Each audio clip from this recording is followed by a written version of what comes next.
I love it says Zoom user. Who? What? I love this one that says Zoom user. Who says, can I see a Zoom user? That's probably me.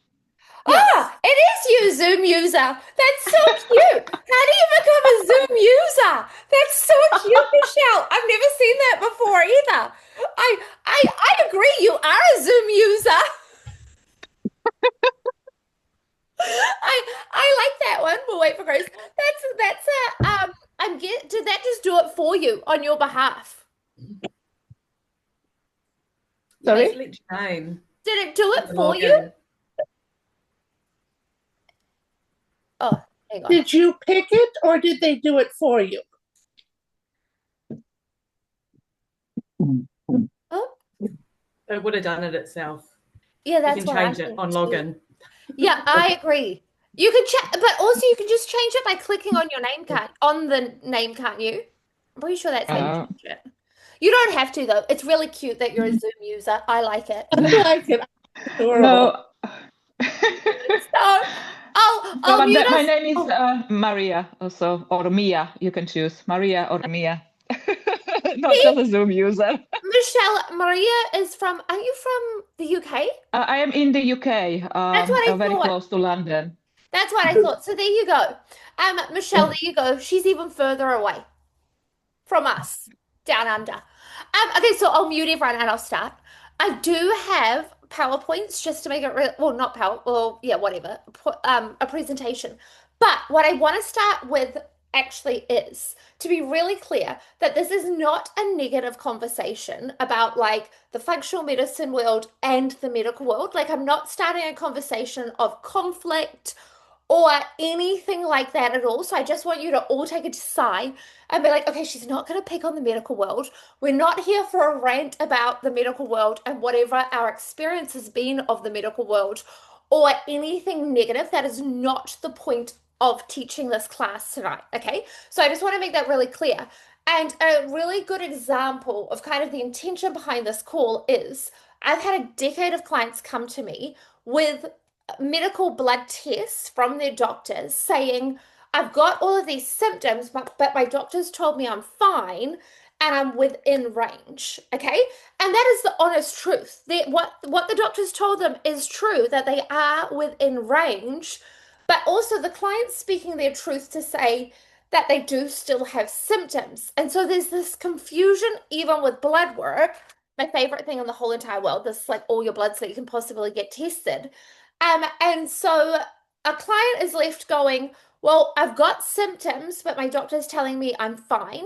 And so when they come and see me, it's going, yes, you're not diseased, you're not dying of anything, but we need to optimize. We need to make sure that you've got really good levels of B12 and really good levels of iron and really good levels of zinc so you're not getting sick all the time. So that's the lens that I have when it comes to blood work. And it's the lens that I'm having tonight when we talk about parasites is the medical world, and this is not right or wrong, they've just got a different language around and a very small, for want of a better word, very limited language for what they're allowed to test, what they're looking for, and what most medical doctors, even though the CDC and the OCD, they have a different language. So we've got our local GPs in each country with the language that they have. Then the overarching bodies have their own language. And then the functional medical world, which is what a functional nutritionist myself is gets included in. I'm not a medical doctor, but I do get included because this is what I've studied and trained in is all the lab testing from a functional point of view. So we've just got all these different groups of people. And so I was like, if we stop and learn the language and learn it so we all understand it, it means when we're talking to our friends during this program, or when we're talking to our medical peers, or because there's plenty of nurses and doctors that have done these programs with me over the years, it means that you're very clear And because when we're educated, we're empowered. And then when people ask hard questions, we go, oh, yeah, that's fine. You're allowed to believe that. Like you absolutely, and you're right to believe that because that's what the medical world does. This is what the functional world. So that is the intention behind this call. It's not to like name pick, or, I'm not going to name pick, obviously, but it's not to say anyone's right or wrong. It's literally just to tell you so that you know. Now, I'm just going to bring up my screen and at the same time, okay, hang on. I have to be tiki for 1 second. I have to share the screen and then make my presentation take up the full screen. So give me 1 second while I move that for 1 second. Nope, I don't want to share it actually. I want to present it. And we'll go present. Cool. So, what the medical world doesn't tell you about parasites, obviously. Disclaimer, I'm obviously not giving medical advice on this call at all, but we're just going through it so you can learn a lot. Now, this is Meredith Welsh. She's actually my very first client, and you can listen to her story on YouTube. She's still there telling her story, but she was my very first client that I had a decade ago that went through the parasite testing and this parasite program and everything that we do today. So she came to me with severe symptoms. She was a mum with 2 young boys with her own business. Her husband worked it was all encompassing, very busy job, traveled a lot, and she came to me because she couldn't keep down food. Her energy was terrible. She was super bloated and about 30 kilos overweight. And I looked at her and said, "You've got parasites." And she left my office and was like, "I don't believe you because the doctor told me I don't have parasites." And I was like, "Well, you're really, really sick and you definitely have parasites." So she went back to her doctor. The doctor did the stool test that I'm going to show you that they do and was like, "You don't have parasites." So Meredith came back and was like, "I've got all the symptoms of parasites that you told me, but my doctor doesn't believe me and I need to get better. Like, I just cannot be this sick." And for her, she was carrying a lot of extra weight. And so, sure enough, we did the stool test, the functional medicine stool test, and she was riddled with parasites. And so, for her, she is forever grateful because her life has dramatically changed. And that's what she talks about in the interview of just, she's a real life living example of somebody that went through the whole process but had literally been told by the medical world she didn't have parasites. She even took her stool test back to the doctor, who still told her she was crazy and was just wasting her money doing all these herbs. But look at her, even in that photo, and we're still in contact all these years later, and she's thriving. Like, she is just, and that's what she talks about in this interview. She is like so grateful, and her staff actually I still work with her staff all these years later for other things. So, if you want a first-hand account of what it's like going through the whole process, Meredith is a great example. She's on the website, and so I just wanted to share a real life example. Now, what I find really fascinating is if we go to the World Health Organization, which is the governing body for the whole Western world, I shouldn't say the whole world, but the Western world, their definition of a parasite. And so this is why I find it very fascinating that our local GPs can say that we don't have them because, well, such can say to some people that we don't have them, because the definition of a parasite is actually extremely broad. A parasite is a living organism that depends entirely or largely on a human host, us, to survive, feeding off and potentially harming the host. So how that would show up is, in a practical example, which we can map back to the medical world, is if a client can never get their iron levels really good, that is literally, myself included, this has happened to me many times over the years, the parasite is literally draining your blood. It is literally sucking the blood out of you. So if you eat a lot of red meat, or you have iron infusions, or you take iron supplements, and your blood work, your iron levels either get better for a very short amount of time or never get better, we know, and the medical world also knows, that this is a major symptom of parasites. And in your portal, there's a like 4-page extra resources where you will find the links to some of these things that I share. But Dr. Libby's book, Fix Iron First, is in there, and she talks about, it's linked there. She talks about parasites eating your blood effectively. So they are organisms that live in or on another host, which is us, causing all sorts of symptoms. Then there's two types of parasites. Now, you can drop into the chat, also kind of relevant because we will be talking about poo, but I wouldn't normally quite go to chat straight out there. If you've even heard of these words, like have we actually heard parasites talked about by their medical names?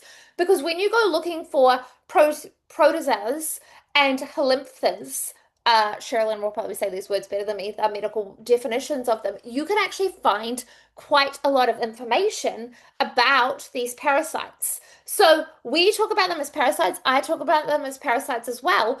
But then if we start using the medical jargon around them, which is what these are, then you'll start to find more information and more articles. So they actually have all sorts of different names, which we're going to go through in 1 second. Oops. What did I just do? My sharing is paused. But give me 1 second. How did I lose? What did I even do? Okay, give me 1 second. I managed to click off. I'll be back. Oh, yep, we're back. Okay, hang on 1 second while I share again. Sorry, guys. I don't even know what I clicked. Obviously, the computer is very passionate, just as passionate as me, about these parasites. Okay, now we're back. Okay, and really didn't want me to come off these names, obviously. So the words actually come back and to Greek words.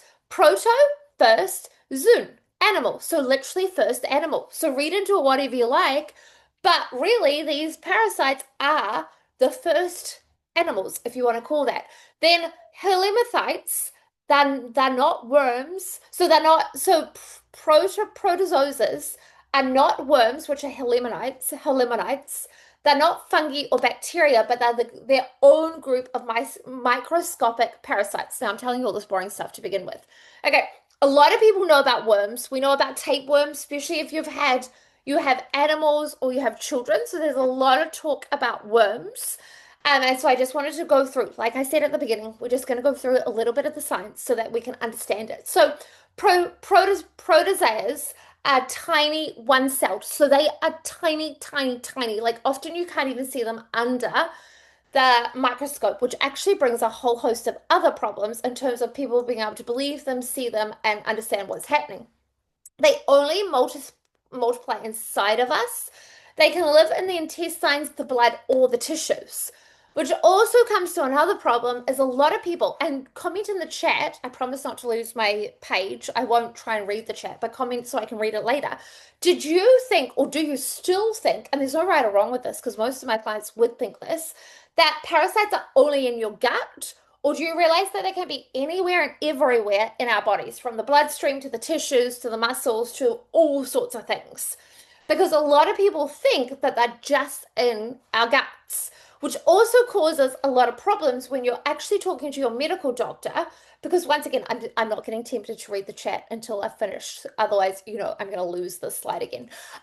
Which also is a bit of a problem when we're talking to our doctor, because we're asking our doctor to test our stools. But what if we have a parasite in our brain? What if we have it in our eyes or our sinuses or in our adrenals or kidneys? So this is the other problem. We're asking for one test, but what if the parasite's somewhere else in our body doing something else? So protozoes, which are the most common parasite, often cause diarrhea, so a lot of loose stools, gastro symptoms, fatigue, and all sorts of gut irritation. So some of you, and you can say if you have, or put your hand up, that you might have actually heard of some of these examples. So you might have heard of Giardia. Some of you might have heard of blastocitis hominis, which is on the functional medical test, which is what I had. Some of you might have heard of crypto. Some of you might have heard of these words, and some of you might not have. Then we've got the helminthites, which are worms. So these live in the gut or in our tissues, and these are the whole worm family. So you might have heard of like tapeworm, pinworm maybe, especially with children, but this is the roundworm, the hookworm, the whipworm, the tapeworm, the pinworm, and liver flukes. And I love to talk about liver flukes, and you'll all be seeing liver flukes. Like, if you don't know about liver flukes now, you will know about liver flukes come next Monday or Tuesday. And I've got examples to show you of what liver flukes are. So, liver flukes are actually a worm. Like, they are actually a medically classified parasite because they are in this family. And quite often, you'll see this in the chat a few days into the program. People are like, what are liver flukes? I've never heard of liver flukes. And another clue here is if you can have liver flukes, if you can have them in your liver, you can have them in all your major organs. You can have them in your adrenals. You can have them in your pancreas. You can have them in your ovaries. Like, they are not just, there's different types in all of these organs, okay? And this isn't to freak you out because the thing is, you're all here to get rid of them. That's the empowering thing. And that's why I would do this, have this conversation, because you're all here to fix the problem. But it really helps when we have a common language around what the problem is and what we're actually dealing with before we even begin. And also, then, like I say, if you want to take all this information back to your medical doctor and have a chat with your medical team, you've got really great language to use with them, and you're very well educated and empowered. Now, these ones are really interesting because, once again, ectoparasites, we think, or maybe you don't, maybe you're like super onto it and already know this. Most people think that parasites have to be in us. There's actually ectoparasites, the specific type that live outside. Let's pretend I'm the host, that live outside of me rather than inside, but they feed off the host's blood. So that's things like lice, ticks, mosquitoes, and mosquitoes especially. And this is really, I find this really interesting because you'll see this in a slide further down. The CDC actually tells you about mosquitoes and spreading parasites. Mosquitoes are very good. And in Australia and New Zealand especially, like America has ticks, but Australia and New Zealand has a lot of mosquitoes in the summer spreading a lot of things. So there's many different ways these parasites get spread. And that's why I'm like, really, I don't know how we don't all have them and then pass them to each other. Now, this is very sciencey. If you want to take photos of this, all of these words are all the different scientific names of these parasites. You'll start to see there is so much science. That's why I included this, because if you put this into Google or ChatGPT or whatever you like to search, PubMed, like whatever you like to use to search, you'll start to see article after article. But myself included, like I talk about it on social media or in emails or in newsletters about parasites. But if we start to break it down and look at all their different names, like I'm like, when a GP says parasites don't exist, yet look at, this is just one slide, there's a whole heap more coming. Look at all these scientific names for parasites that some doctors write off as not existing. And it's like, well, we don't have all the science and all these names and all these studies for something that doesn't exist. It just doesn't make sense. And so maybe you don't have what the medical world's classifying as their parasites that they test for, but start to look at all the science, look at all the different names. Another, like we've got more on purpose. We've got more scientific names. Now, what I find really interesting is Sporosis type of parasite. Their main one is Toxoplasmus, which is often we get through cats. And that's really, really common because a lot of women get told when they're pregnant, myself included, not to change the kitty litter. So it's like, on one hand, the medical is saying that they don't exist, but on the other hand, they're telling you that, and not the whole medical, just some GPs. On the other hand, they're telling you not to change the litter box. So it's like, well, you must think that they're there. Then we've got all our tapeworms, our roundworms. Just by the way, these aren't all the names because this presentation will be really boring. So I didn't even include all the names. I've just taken some of the very common ones where you can look them up. And the more you look them up, the more fascinating you'll find. Then we've got more roundworms. And then here, look at this, at the trematides flukes. They are the large liver flukes. So all of this can be typed in and you will see all these articles. So it's like, it's not even a surprise. Okay, so what are liver flukes? Like, I think this one's a really important one because you're all going to see them. They will all show up in your poos. And like, I'll pick Kristen because I can see her on my screen right now. She's done the parasite program before, but she will definitely recall seeing images of this in the Telegram chat with the parasite group with liver flukes. Like, people definitely get this and they get very concerned. So liver flukes look like, and here's the examples. I wanted to show you the examples so you can see them.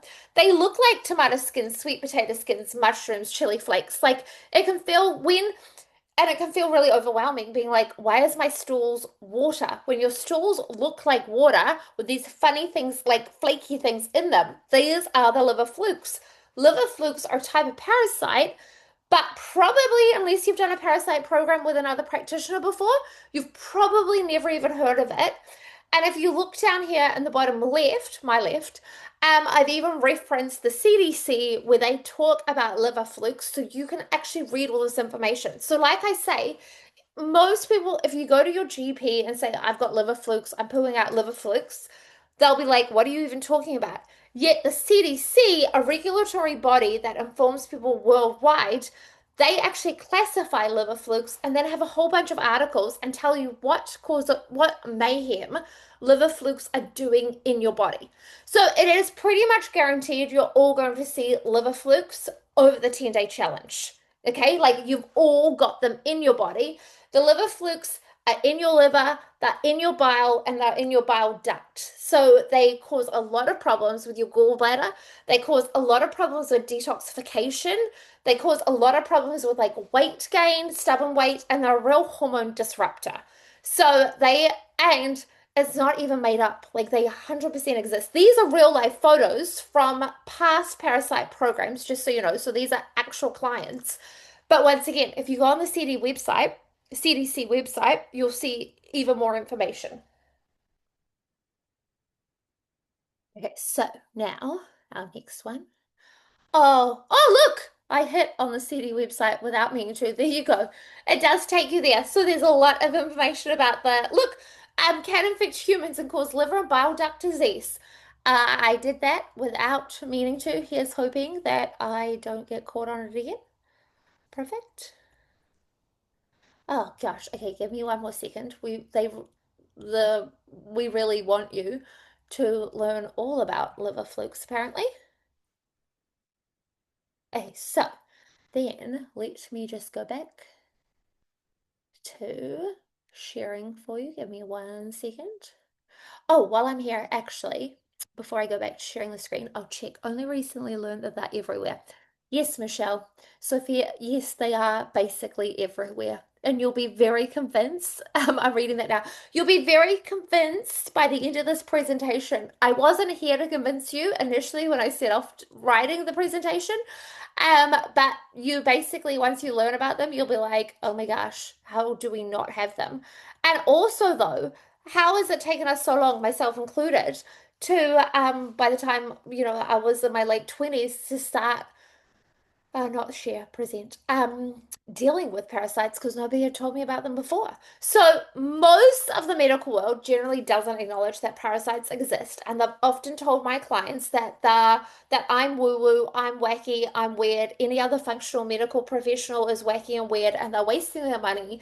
And if they want to waste their money on herbs, that's up to them. So most of the medical world doesn't believe that they exist. Yet it's really funny because GPs often don't, but surgeons definitely do because they often see them in the operating theaters. And so those medical teams definitely believe in parasites.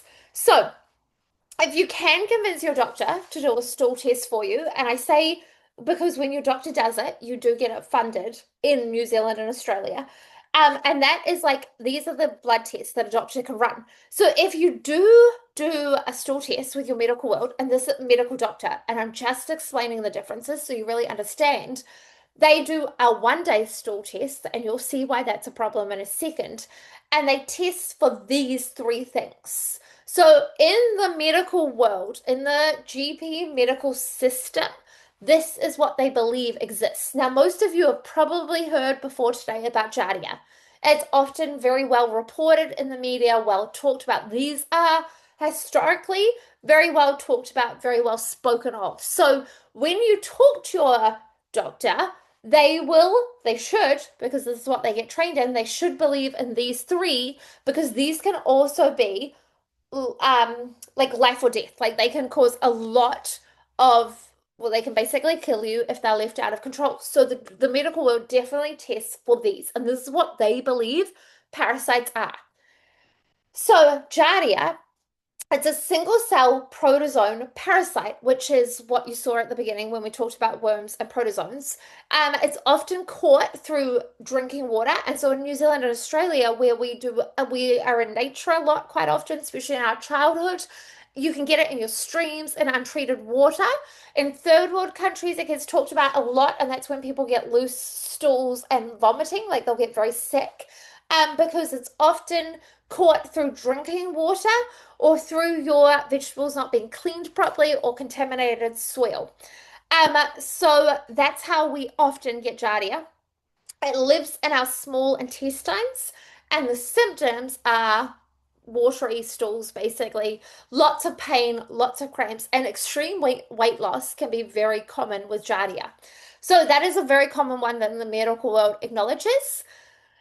Then, so we're talking about protozoans, remember, because that's what the medical world acknowledges. So this one's also mainly in third world countries. And so this is the problem, is that some medical doctors will believe in the ones that are in third world countries, but don't believe that the Western world has them.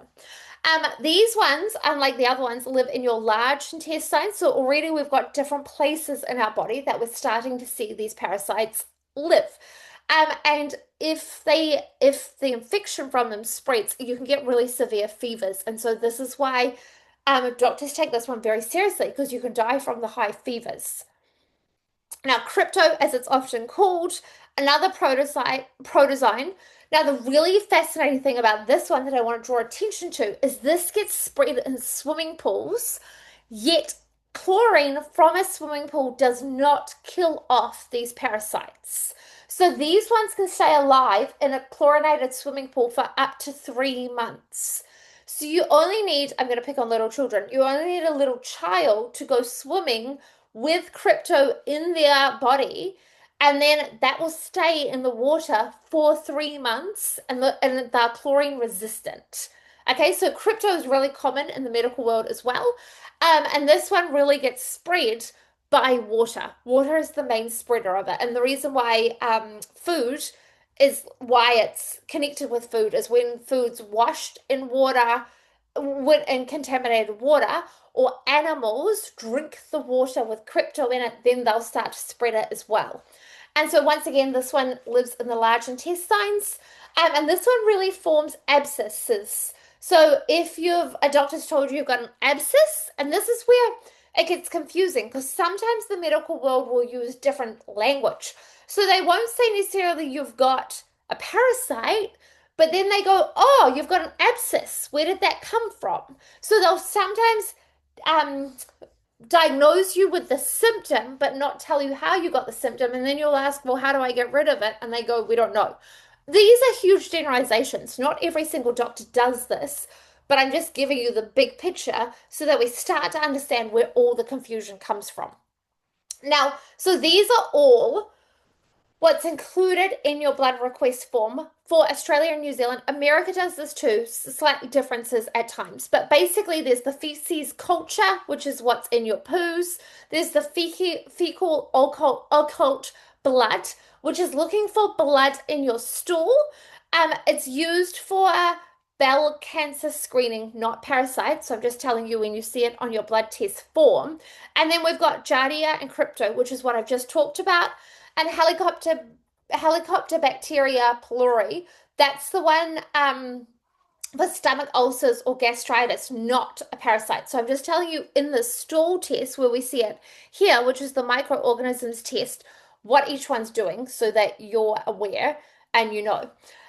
MRSA screens for resistant staphylococcus, so it's a bacterial infection, not a parasite. Mycology tests for like candida. And then finally, you get to this bottom one here, which is your parasites. So this is all under the stool culture that a doctor will do for you. Now, this is only actually testing for basic, it's called an O&P exam, ova and parasite exam, where the lab looks under the microscope for parasite eggs and larvae in the stool. It's not looking for actual, it's just looking for the eggs or the larvae. Okay, it sometimes will pick up larger worms, but only if the eggs are actively being shed at the point of the test, which is all comes down to the language in a few seconds. So you can see that they test for a few things, and this is where clients get confused again because they're like, oh, but there's all of these stool tests, they're testing for all these things. And it's like, no, when it comes to parasites, it's very specific and very limited. So then, this is just a small snapshot of what a functional medicine or nutrition parasite stool test will test for. Now remember, you pay for these, so anyone can order them. And in the like the four, I think it's 4 pages, the PDF in your in the portal, we give you the links. You can order these tests. Anybody can test them and see what shows up. But you'll see that that's testing for parasites and worms, bacteria and viruses. So you start to get like a really, really detailed and microbiology. You start to get a really detailed list of what's going on. It will tell you the different types. There is also flaws with functional medical testing for parasites, which I'll tell you in a second. So it's not a perfect system. This is a different lab test, and I just wanted to start to show you a different way. These are American tests, by the way, Michelle. You've got full access to them in the States. America has some of the best functional lab testing for parasites. So a lot of the tests go to America, especially when I first started a decade ago. When I tested my stools, it got frozen and sent from New Zealand to America on the plane. And like all my clients' poos used to have to go to America. Now we can test them locally in New Zealand and Australia, but America's definitely got the most advanced testing. They spend a lot of money on their testing to give more data, but there's problems with that in a second. But what I wanted to show you is you can start to see the names. They don't need to mean anything to you, but you can start to see that these different parasites actually have different names. We've still got Giardia on this test as well. We've still got Crypto on this test. So there is still similarities between the medical world, but the functional world, and I can send you the link so you can see these. Oh, actually, no, I don't need to. On your PDFs that's in the portal, these tests are linked there so you can see. Like, you can see that the functional medicine world, on one of the tests, I think there's 40 different types of parasites that they test for. But I'll tell you, even that's limited. Okay, so a couple of things with this, just so we're clear, is when it comes to your stool sample collection, both the medical world and the functional world, the testing's actually flawed. Okay, couple of things is most testing, functional or medical, whoever's paying for it, is only doing one sample, one test. Parasites don't come out in every poo sample. Even during the 10-day program, some of you are going to be hugely disappointed because not every time you go to the poos are you going to see parasites in the toilet bowl. It doesn't work like that. Like, it's even when we're taking herbs to kill them off, which is what you're doing next week, it's not like every time you poo there's parasites in your poo. And even more importantly, when you're not taking herbs to kill them off, it's definitely like a game of cat and mouse. And you might just get lucky that on the day you do your poo and send it away. Like, even when I did Harvey's stool test, my son, at 4 months, and then I repeated it again at 16 months, I was like, oh, this is hit and miss because, I've got to hope that this sample that I'm sending when he was 4 months and then 16 months, actually has parasites. Like, even doing it at 4 months, I can look at the rest of the tests and be pretty confident he didn't have parasites. Also, I know because I tested myself before I got pregnant, I didn't have parasites. So it's very unlikely he would have picked them up by 4 months himself. He could have. But we had to hope that on that day that he did that sample, if he did have parasites in his body, that they showed up in the stool sample. Once again, at 16 months, I had to hope that if he had parasites, and there's quite a large chance by 16 months he did have parasites because he played outside, he played in like libraries, he touched other children, we had a dog, all sorts of different things were going on, so he definitely could have had parasites by then. But in a stool sample on that particular day, parasites didn't show up. But even then, as his mum, I'd have to look at the rest of his data, the rest of his symptoms, look at the rest of the stool, like sample and the other feedback it was giving me, and then look at his symptoms in his body. A key one was that he actually has well-formed poos and he doesn't bloat and he didn't have eczema. So they're key giveaways that he probably didn't, but you still can't be certain. And so that's the only reason I'm telling you this is even functional or medical, you're paying for it or not paying for it, there's still limitations to these stool tests, no matter which way you go, which makes it very hard in society to have a conversation around parasites when it's actually very hard to actually catch them, collect the data on them, and monitor what's happening in your body in a mainstream lab environment. You 100%, like there's not a single person that doesn't do the 10-day parasite program and not feel better by the end of it. That is always the feedback. But they are feeling into their body. They are seeing changes in their body. They're seeing their symptoms change. They feel better. They're sleeping better. Children with their jaw clenching or their poos change or their sugar cravings change. So they're learning about it. We're learning about it in terms of how you feel better in your body, but that is very subjective. The objective data is actually quite hard to get. And so that's what I wanted to say is that both sides having a common language between mainstream medicine and functional medicine is still really hard. And then the other thing is parasites don't just live in our gut, like I talked about at the beginning. Also, if you're not taking herbs, what is making the parasites detach from your gut lining so that they actually show up in your stool sample on the day that you're doing a parasite test? Like when I did my first parasite test over a decade ago, I'm lucky that I was just riddled with them, so there's probably not a single poo that I didn't do that didn't have parasites in it. But since then, if I was to do my parasite testing again, I would always take herbs for a few days leading up to doing the stool sample so that I can actually see what's really going on. So I actually get more of an idea if I wanted to do it based on testing, because that's one of the major problems with both functional and lab testing. There's not many practitioners telling you to take herbs or explaining to you that you need to make sure that you're getting them off the gut wall, the intestines, before you do the test. And that's taking herbs. This is from a client, and with her permission, she let me share you her one because she was just so excited. And when I was showing on Instagram yesterday about how I was doing this talk, she came into my messages and was like, "Oh my gosh, let me share this, and you can share it in your presentation tomorrow night." She has done 3 rounds of the parasite program over the last couple of years, and she's super excited because look at this test. She has only got one after being absolutely riddled with parasites when she first came to see me. She calls them beasties, and she calls them beasties. Kristen, you will have seen her in the chat from one of the rounds you did with her. She calls them beasties in the chat.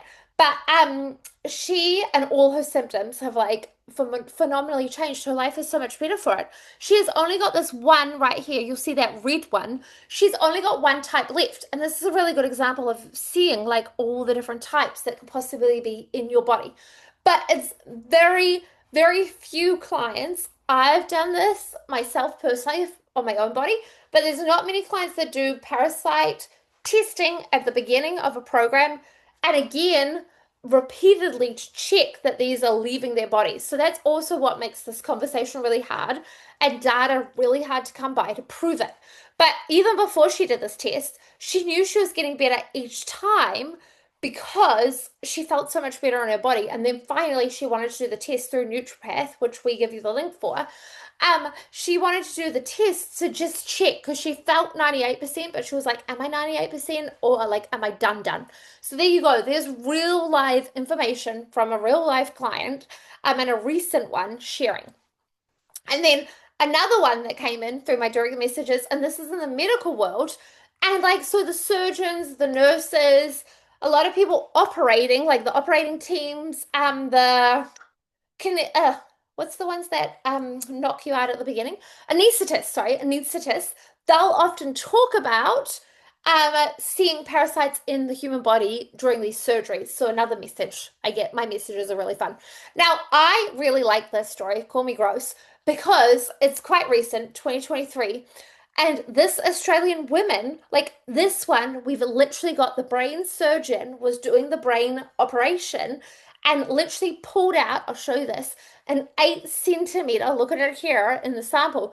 It's an 8 centimeter worm extracted from her brain during surgery, and it was alive. This one in that container right there. And if you go on this YouTube, it's a 7 minute, 8 minute interview with the surgeon talks about like the horror, the shock as they're doing this brain surgery. They've never seen a parasite before, and here it is in the middle of surgery. And then they send it. It's over in Australia, and it's in Canberra that the surgery takes place.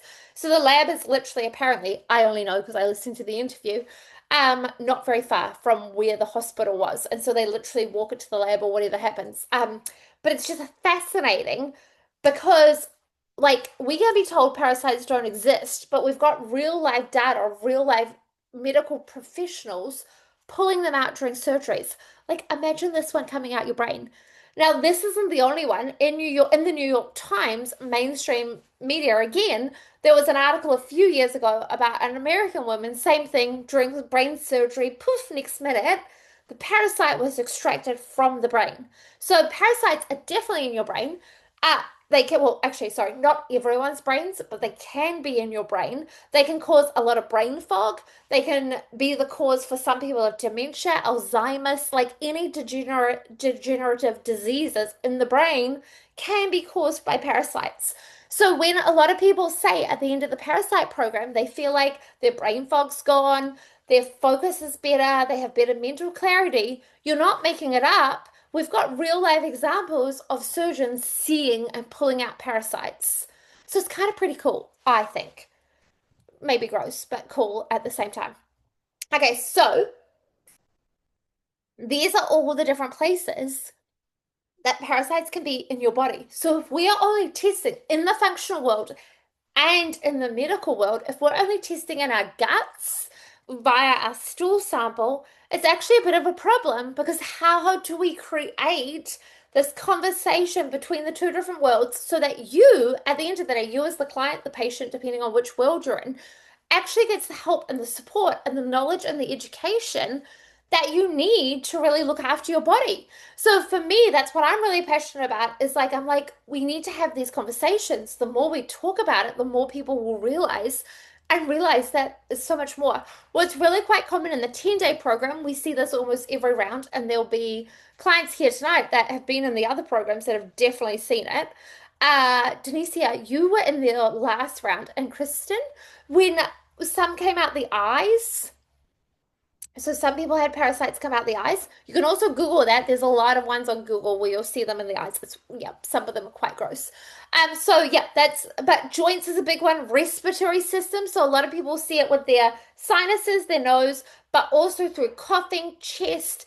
People that keep getting like chest infections, pneumonia, anything respiratory, influenza, they often have parasites in the chest. So it's really, really common and oh my gosh, disgusting. I shared this one on social media, but I've got it in my notes too. One of them, you literally cough it up in your respiratory system, then you swallow it again, and that's how you spread it. It's very clever. These parasites are super clever. They want to feed off you, live off you. So they literally have all their little strategies. So I've got that one to show. Okay, so then the other thing that we need to remember as well is labs also ignore biofilms. So biofilms, once again, you can Google this. This isn't, and like I say, it's not about bringing fear. I'm just really passionate about bringing education and information so that we know why there's so much confusion, like why your colleagues or your friends or your family are going to tell you you're making it all up and parasites don't exist. It's actually just an education thing, and we just haven't been taught. So biofilms, and so you will see this in your poos during the program. You'll often see it as mucousy. Some people describe it as kind of lavery. Some people describe it as kind of like when you ovulate, like that kind of white eggy thing that can be biofilms. And they're a protective slime layer around the parasites where the parasite and the bacteria hide together. So if the parasites are in the biofilms, when you do your stool sample, it won't be picked up. So unless we do something to break up the biofilms, but who would know to do this? I wouldn't have 10 years ago. Before you do your stool sample, unless you do something to break up that biofilm, you're not going to see the parasite in your stools, okay? And that comes down to the practitioner or the doctor saying, hey, before you do your stool test, make sure you break up all of those protective slime layers. To be honest, I haven't, you guys all will, but pre-doing these 10-day programs, I had enough problems trying to get one-on-one clients to dig through their poos. They were definitely not going to be digging through like anything that looked like slime. Like that would just be a hell's no. Like, so it's like we have to dig through to get the information to actually be able to have present it to the lab technicians so they can test for it and give you back accurate data. So that's kind of the point around this is there's actually a lot of blocks, human blocks and technical blocks and scientific blocks in terms of how do we test and get you the information so that you know what's happening and you can have conversations with your family members, work colleagues, and just society about parasites. Because that's really what makes it hard. So, the World Health Organization, which is what I find so fascinating, because you've literally got the World Health Organization and then you've got your local GP for most people. Not every GP thinks this, but on the whole, at heads with each other. They do not agree. So, the World Health Organization, which is actually the one that kind of governs the Western world, classifies intestinal parasites, including roundworms, hookworms, tapeworms, as a major health concern. So if you go onto their website, which once again, you've got it in your PDF, which is in your portal, they tell you all the soil transmitted hemolytic infections, remember them from the beginning, and foodborne parasites. Like they have pages and pages and they list it all out. They show you pictures, they talk all about it. And it's not all about it being in third world countries. That's not their message at all. So you've got the World Health Organization, and this is why I found it so fascinating over the last decade. I'm like, I don't even know why there's confusion. Or like, and I mean this respectfully, not to you guys, you're all here to learn, but between the medical world, because I'm like, I don't even know why there's confusion because we've actually got the governing body, whatever anyone thinks of who or whatever the body's irrelevant. They actually say we've got parasites. And then in each of the different countries, you've got local GPs saying they don't exist. I don't know anything about them. It's all woo-woo and lies, and that person's making it up. And it's like, but hang on a second. Nobody's making it up. Like, we're all saying that they exist, and not just in third world countries, which is what was kind of believed 20 or 30 years ago. Then you've got the CDC. So once again, you can get on their website, which is the Centers for Disease Control and Prevention in the USA. And on my social media stories, especially, I'm always trying to refer people to these websites so that I'm not diagnosing you with parasites. But as you start to scroll through these websites, you're like, oh gosh, that's like you get educated and you learn more. So they've literally, the CDC, and I'm about to show you this because I think this is so fascinating with the client's permission.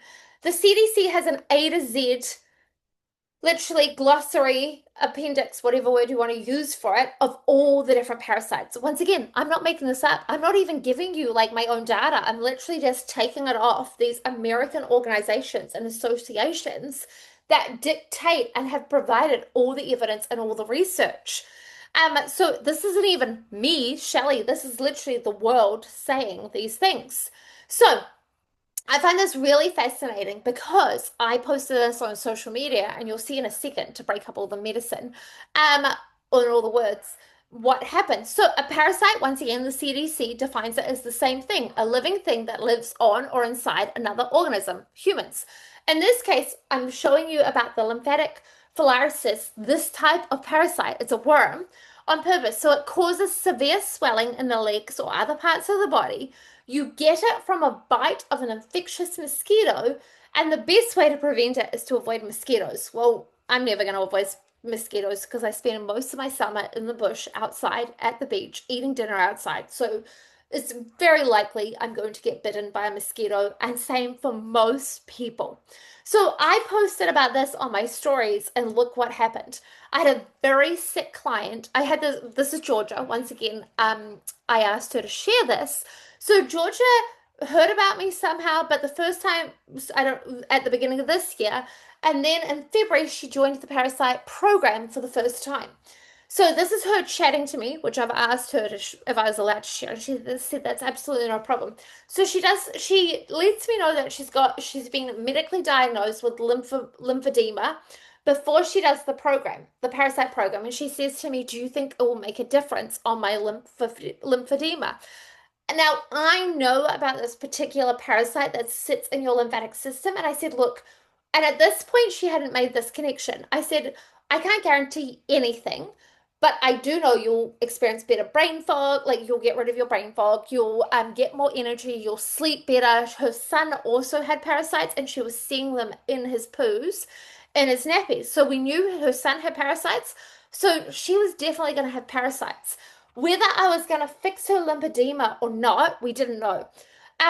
But she wanted to do the parasite program because she knew she definitely had them. So she does them. She does the program, sorry. And she didn't bother looking into the A to Z glossary, like the same resources you guys have got. Just felt better, acknowledged at the end of the program how much better she was feeling, kind of moved on with her life. She also helped her son. She got rid of all her son's parasites, so they moved on. Anyway, when I did the May Parasite program, I was posting on social media and I posted the CDC index. And so what happened was exactly what you can see on the screen. I posted it to the story. She went on there herself, started looking up what parasites were classified in the lymphatic system, found the lymphatic filariasis. I might be saying that wrong, probably even saying that wrong. And look at her say here, yep, and I had one significant event. She was in Australia where she got bitten by the mosquito, and after that, her health changed. Her health changed so much. That's when it all came crashing down. She got a whole heap of like diagnoses from the medical world, got diagnosed with lymphedema, got all the swelling, and that became the site of massive swelling, and her health just never came good again. She literally diagnosed herself off this CDC website, and it literally matches up to all of her symptoms. And she was reading it through and like sending me through all the information. So but she'd been told by her doctor that parasites didn't exist, and no, there was no connection between lymphedema and what had happened to her in Australia back in, did she say, I think it was back in 2021. I reckon I got this when I was in Australia. Oh, she says little in Australia, but I think she was actually older. But anyway, all of this to tell you, go on the website, CDC's website, because they actually define all these parasites. And even if your medical doctor's saying no, this is such a great resource to really understand your body and then look at the symptoms that it can cause. And for her, they were in the lymphatic system. Now, the other thing, and there's always a lot of questions around life cycles of parasites. So for the sake of this presentation, because I wanted to keep it an hour, I've got 5 minutes to go, so let's see how good I am at keeping it to an hour. I've only provided the life cycle of 2 particular parasites. This is just 2. And people always ask me on social media, what about the life cycle? Like, you're only doing a 10-day program. And I'm like, yeah, but each type of parasite or worm, whatever word you want to use, has different life cycle. So they can last for up to at 25 plus years. This one here, roundworms, the particular one, I'm not even going to try to say the name of this. I have no idea how to say it, but it's a roundworm that can lay up to 200,000 eggs per day. Like, seriously, it's just crazy. And then they're effective within 2 to 4 weeks of these eggs being laid in your body, which I just find so fascinating. And then, while this whole point of the talk is to look at the medical world and like how we test, even in this, it tells you how They get out of your intestines, which stools are based on what's in your intestines. When you pull it out, they enter your bloodstream. They get into your liver, your heart, into your lungs, which is your respiratory system. They then mature for 10 to 14 days in your lungs, which is in your respiratory system. So I find it really fascinating that a lot of these sinus issues, a lot of coughing, a lot of seasonal allergies, a lot of colds can actually be related to parasites. Now, this is the one I shared on social media because it actually just disgusts me. We reinfect ourselves. We don't even need somebody else to infect us when it comes to this example of the roundworm. So you cough up the larvae, which came about through the eggs that took 2 to 4 weeks to mature in your body.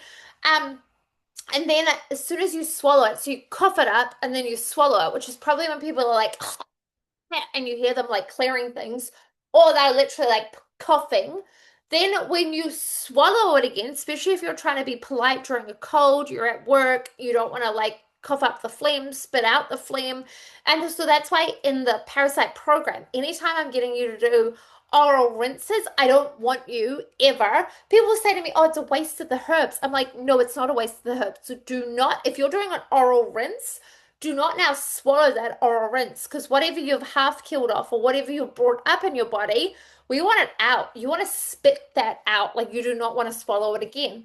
Same with like if we're working and we're coughing or phlegm's coming up, a lot of people will swallow it, but that's how you spread it back to yourself. Literally, the egg has now been re-swallowed, which now develops in your small intestines into the adult worm. So it never even needed to leave your body. It grew in your body, coughed it up, we re-swallowed it, and there's the worm, which I just think is like crazy. And that is literally, that's just roundworms. Now we've got tapeworms. So these are just two of them. So these ones, and like hands up, I 100% eat pork. I love bacon.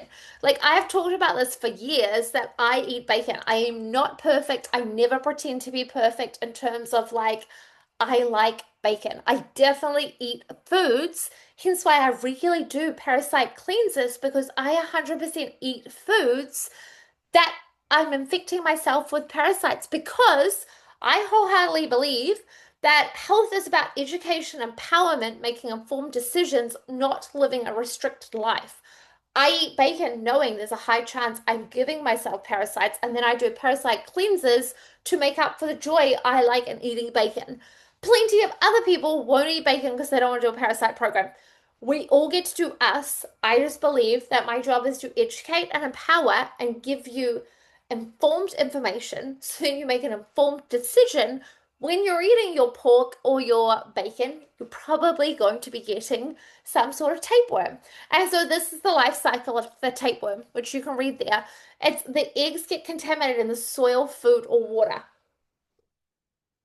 And the pigs especially, but cattle's, but pigs especially ingest the eggs while they're grazing or feeding. And so from the animal's intestines, the eggs get hatched, and that's how this whole cycle begins. And then it gets passed to us by undercooked beef or eating pork. And then this is how it comes from the animal to the humans. Yeah, I know, but I still eat pork, and I know this. So really, I believe the only question left is this.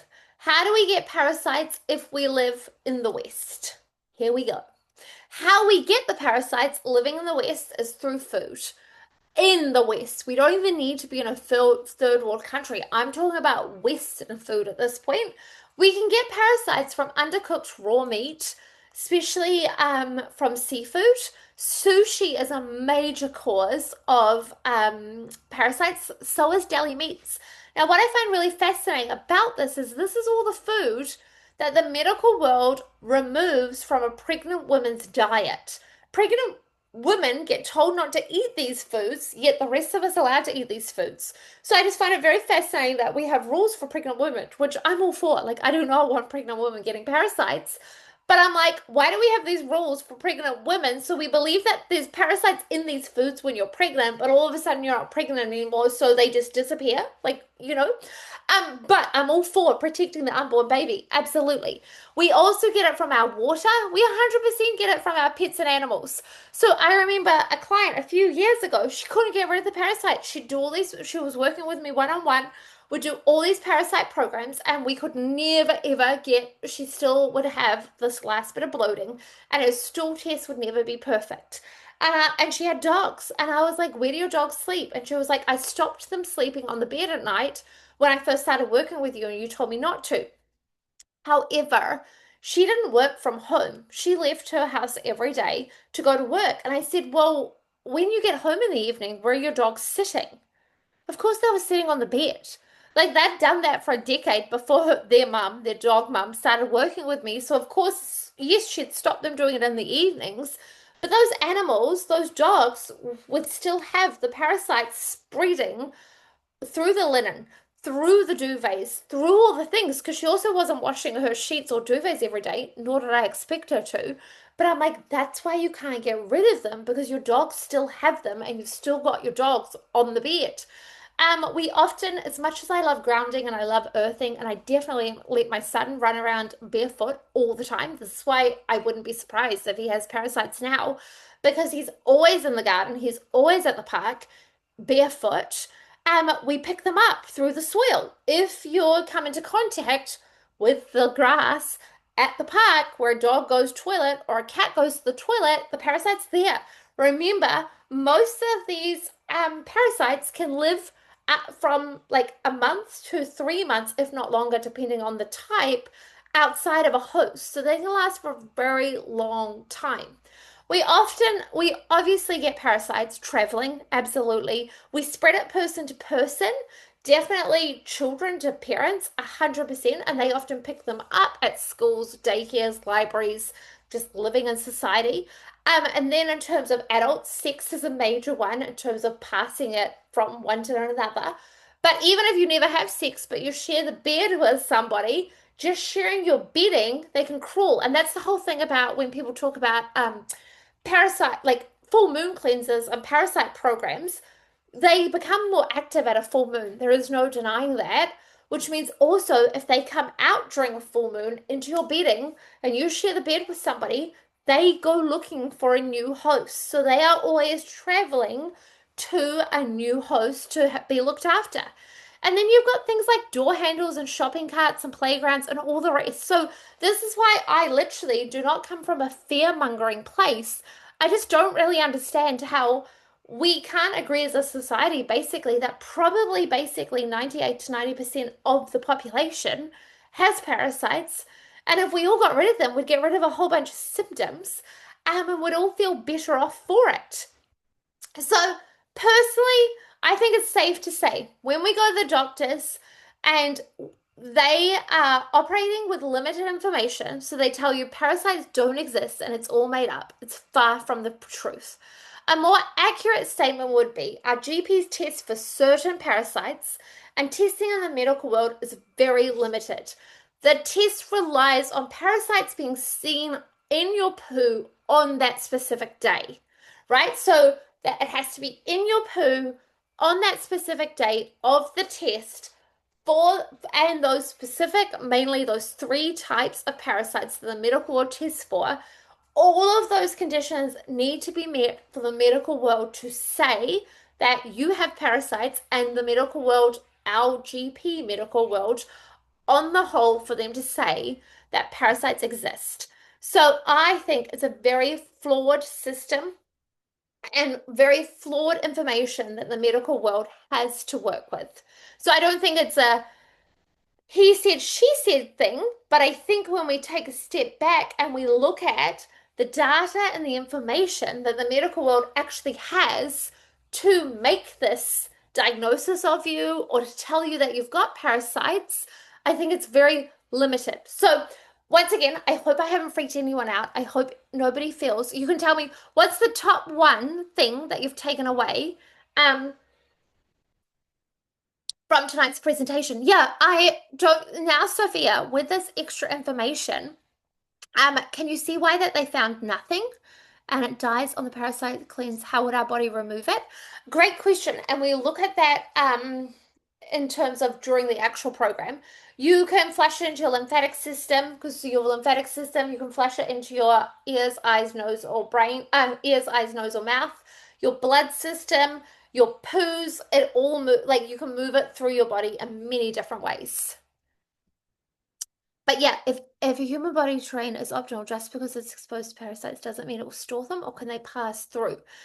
If like the human body, Sophia, is absolutely optimal, like your stomach acid's absolutely perfect, if you're in absolute optimal condition, you're eating the right food, all the things, they can 100%. Our bodies are actually designed, and especially you'll see it a lot in the Eastern world, where they do just flush through. Like that you really, thank you, Grace. I'm so glad that you enjoyed it. So in an optimal world where we've got perfect stomach acid, Sophia, and all the things we're eating to kill them off, like historically 100, 150 years ago, we had perfect stomach acid. We don't anymore because stress depletes stomach acid. We were eating specific herbs, specific spices, specific ways of eating to make sure we kept the parasites in check, and that, like you say, we were just able to eliminate them straight away. Absolutely. I'm not going to come to Lauren all the questions around. Like I just wanted to keep it very focused on the medical world. I will answer all the other questions in general during the 10-day program. But if anyone else has a top takeaway, share it in the group chat because the more you share the information, the more I can check that I have presented it in a way that it's easy for you to understand and that your understanding of what I've said is the same. Otherwise, then I can correct it for you. So I always encourage people to share your top one takeaway because that's how we remember information in the group chat with everyone else so that everyone can hear what, and I'll always read them. And if I've misexplained something, I'll always put it there. But Lauren, you can absolutely put that into the SG questions and I'll answer it next week, Monday the 15th, but it's also in the portal a lot. Thank you all. Enjoy your day. Sleep well or start the day really well, depending on where in the world you are. Michelle, have a great night's sleep. Enjoy getting back to bed. I hope it was worth getting up for, Michelle, because you definitely set your alarm. Sleep well, sleep well, start the day well, depending on where you are. See you, Maria. Bye.